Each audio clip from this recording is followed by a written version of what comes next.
Good news! Ay, bad news pala ito. Ito ba yung bagong Pilipinas ngayon?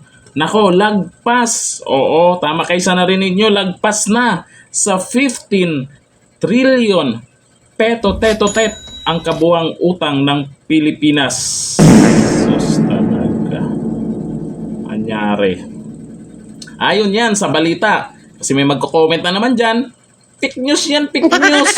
Kahit nga may video, may picture, binalita na, nakapikit pa rin ang loyalista. Pero may ibang mga loyalista kasi na ano na mukhang nagigising na. Ito, binalita na. Sus, kawawang Pinas.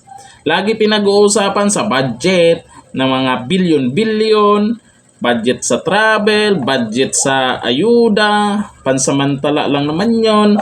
At kung ano-ano pa. Agoy, anyari sa Pilipinas. Ito ba ang inaasahan natin? Marami na namang nagalit dito kasi akala nila mababayaran na yung utang ng Pilipinas. Ngayon, lagpas 15 million. Naku, nakakalungkot naman. Ano masasabi niyo dyan? Ilang taon pa lang ano na? Hindi pa nakakalahati sa termina.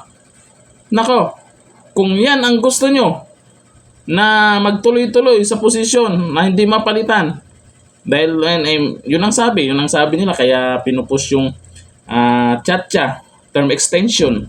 Ayon din po yan kay dating Pangulong Duterte. Ganyan gusto niya. Ayan na, resulta. Kitang-kita nyo naman. Kitang-kita nyo naman. Pero marami pa rin nagbubulag-bulagan. Sasabihin nila ay sinisiraan daw. Ang paninira at ang katotohanan magkaiba. Katotohanan, paninira, magkaiba yon. Malinaw?